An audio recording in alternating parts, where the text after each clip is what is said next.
Bueno, la biblioteca nace en el año 91, se llamó durante casi 10 años Biblioteca Popular Villa Angostura. Ujú. Recordemos que en Argentina hay un sistema de bibliotecas populares autónomas, es decir, sus socios eligen a una comisión directiva por 2 años, son asociaciones civiles y son autónomas, en el sentido Bien. de ven cuál es su destino, ¿no? Y cada uno toma un rumbo diferente. Por eso es un sistema increíble y hay, en general, en cada pueblo de la Argentina hay una biblioteca popular. Sí, bien. En el año 2000 se produce todo una entrada de nuevos compañeros a la biblioteca y ahí se determina, se le quiere poner un nombre y ahí se elige el de Osvaldo Bayer. Ujú, ujú. Y bueno, y ahí ya hay una rica historia de la biblioteca en la defensa de los principios de Osvaldo, que son los derechos humanos, la libertad, no ser sectario, los pueblos originarios, el pueblo mapuche, el Ujú. trabajo con todos los pobladores del Parque Nacional Nahuel Huapi, la historia negra de parques nacionales y los Ujú. desalojos, bueno, Claro. un montón de cosas. ¿Por qué llegás vos? ¿Cómo llegás vos a ser el director de esa biblioteca? Bueno, actualmente no soy el director, Ah, perdón. hay una nueva comisión directiva, pero bueno, formo parte, en realidad es un colectivo Bien. de muchas personas, tiene muchas subcomisiones, una de literatura, otra de historia, otra de cine, otra de más cultural, bueno, etcétera. Está formado Ujú. por muchos grupos la biblioteca. Bien. ¿Cómo llegaste vos a la Patagonia, digamos, si lo querés compartir? Bueno, siempre me atrajo de esos primeros viajes que hice cuando estudiaba en Buenos Aires, en el año 81, me acuerdo que fue ese verano antes de Malvinas. Yo ¿Qué fui clase estudiaste? biología en ciencias exactas. Mira vos.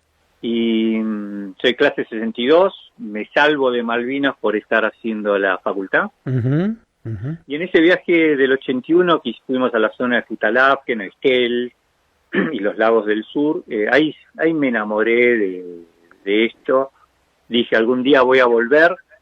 Y cuando salió la posibilidad en el 87, me vine con la que fue mi mujer en ese momento, Mariela, y medio de locos porque nos vinimos sin saber a qué veníamos, sin trabajo, sin nada, y nos vinimos, dejamos todo y nos vinimos. Bien.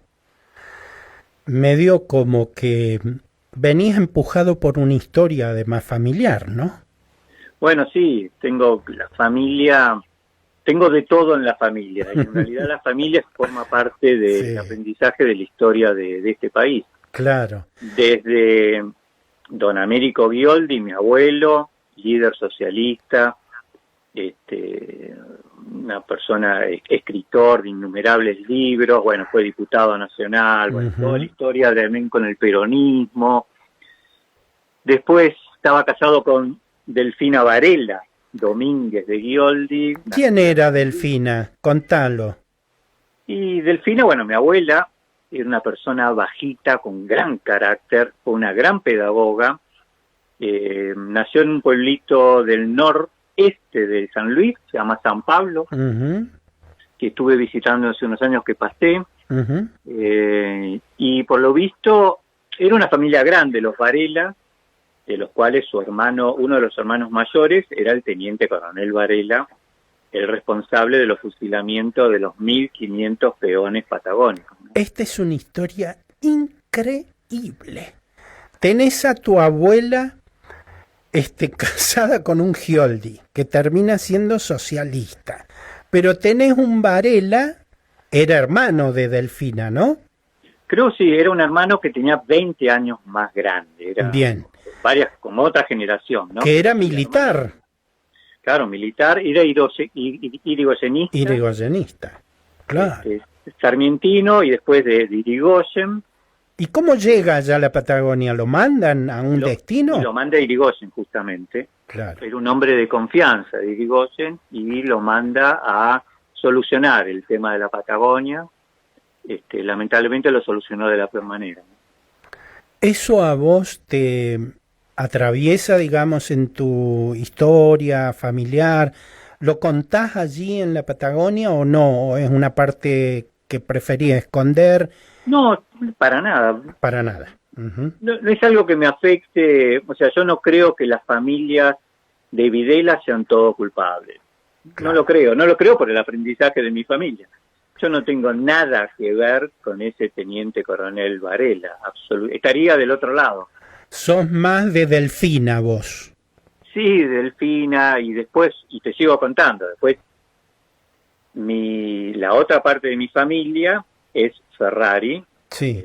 Mi abuelo, Augusto César Ferrari, un arquitecto muy importante que hizo la iglesia de los Capuchinos en Córdoba, Ah, capital. sí, sí, sí. Y su hijo mayor, León Ferrari, justamente la antítesis de Varela. Así que imagínate esta mezcla de cosas. Todo lo que tenés. Y ahí, bueno, uno va surfeando en todo eso.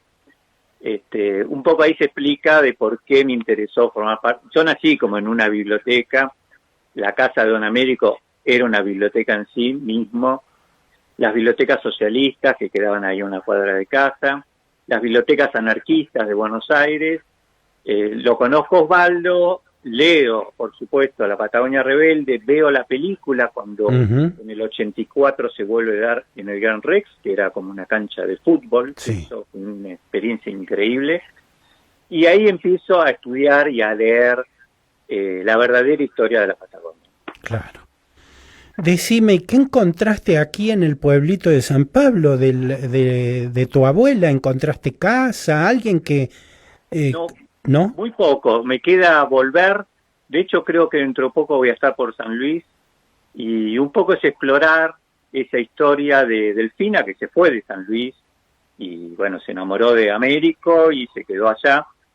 De hecho, el socialismo en la época de Américo fue el único que dijo que se investiguen las matanzas de Santa Cruz. Ujú, ujú. Cuando uno lee los tomos de Osvaldo, donde ahí está todo bien explicado, el radicalismo se opuso, puso una especie de veto, nunca se pudo armar la comisión parlamentaria y quedó ahí medio oculto durante 40 años. Mirá. Los efectos de las matanzas fueron muy importantes. Recién en el año 40 y pico, con la llegada de Perón, los peones pueden tener algún mínimo derecho, pero por 20 años tenían menos derechos que antes de los fusilamientos. ¿Y hoy cómo es? Yo creo que es igual, ¿eh? Ajá. Si vamos Sin derechos. sí, mínimos derechos. Seguimos viendo a veces fotos o películas de esos puesteros que viven solos. Sí. Santa Cruz es una provincia difícil, ¿eh? Como si fuera un país aparte. Y agreste, duro, Sí, el viento, sí. el frío, la soledad. Millones de hectáreas sin nada. Y estos puesteros, estos valientes personas que viven ahí solas, si tienen una apendicitis, no sé, hoy quizás tienen una radio o un sistema satelital o algo que le pone la patronal, pero cuando uno ve las fotos de las casitas, uno dice, ¿hay necesidad que vivan en esas condiciones? Claro. Bueno, para decirle a nuestros oyentes quién fue Delfina, tu abuela, Delfina nació el 29 de enero de 1895 aquí en este pueblito de San Pablo. Después, con el esfuerzo de su familia, se fue a estudiar a San Francisco del Monte de Oro. Después de ahí se fue a estudiar a Villa Mercedes, a donde ingresó a la Escuela Normal de la ciudad de Villa Mercedes, atendiendo a una temprana vocación que se inclinaba por la docencia, o sea que ella era maestra. También después se va a Buenos Aires y estudia en la Escuela Normal Profesor número 1, Presidente Roque Sáenz Peña, instalado en un edificio de la avenida Córdoba en el barrio de Recoleta, y luego se inscribe en la Facultad de Filosofía y Letras de la UBA. Es un repaso muy fuerte de tu abuelita. Así es, sí. Escribió un montón de libros, no solamente de educación, de rescatar esas figuras progresistas, Alejandro Korn, la FINUR, y después algunos textos que creemos que son inéditos para la provincia. Por eso un poco mi intención de volver a San Luis y ver si se puede donar al archivo, ver cómo es el archivo provincial y todo eso, y que esa obra vuelva a ustedes, ¿no? Que son ustedes. Tituló su tesis